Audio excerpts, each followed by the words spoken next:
যেখানে একদিন তোমার সবচেয়ে বেশি অবদান থাকবে, সেই স্থানেই একদিন তোমার কোনো মূল্য থাকবে না, তোমার কোনো চিহ্ন অস্তিত্ব সেখানে থাকবে না।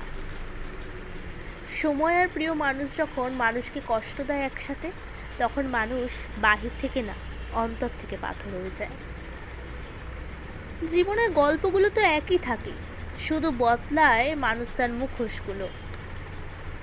হারানোর সময় তাকে স্মৃতিচারণ করা যায়, তাকে মনে করা যায়, তাকে ভাবা যায়, তাকে মিস করা যায়, কিন্তু কোনোদিনও ফিরে পাওয়া যায় না। এই ছোট্ট একটা জীবনে কত কিছুই না ঘটে চলে, কেউ হাসে আবার কেউ কাঁদে। তাই তো আমি বিশ্বাস করি, তাই তো আমি বলি, প্রয়োজনের অতিরিক্ত কোনো কিছুই ভালো না।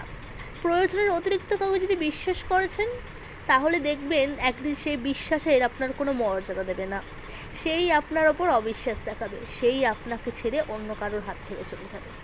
ঠিক যেমনই প্রয়োজনের অতিরিক্ত ভালোবাসাও ভালো না, অত্যাধিক ভালোবাসায় সম্পর্ক নষ্ট হয়ে যায়। আপনি শুনে থাকবেন, এমন একটা প্রবাদ আছে, অতি আদরের সন্তান নষ্ট, অতি বিশ্বাসে সম্পর্ক নষ্ট।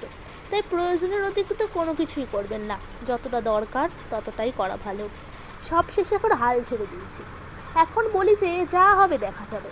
মাথার ওপর ঈশ্বর রয়েছেন, তিনি যখন সৃষ্টি করেছেন তখন তিনিই আমাকে আগলে রাখবেন। কারোর হাতের, কারোর হাসির, কারোর কিচ্ছু আমার দরকার নেই। আমার মাথার ওপর ঈশ্বর রয়েছেন, আমি বিশ্বাস করি তিনি আমাকে একলা ফেলে চলে যাবেন না অন্তত। সবাই আজকাল ভাবে আমি খুব খুশি থাকি, সারাক্ষণই হাসি, আমি হয়তো খুবই সুখী, কিন্তু তারা তোমার ভেতরটা জানে না। তারা বাইরেটা দেখে বিচার করছে যে আমি খুব সুখী। তারা যদি আমার অন্তরটা জানতো, তাহলে ঠিক তারা বুঝতে পারতো।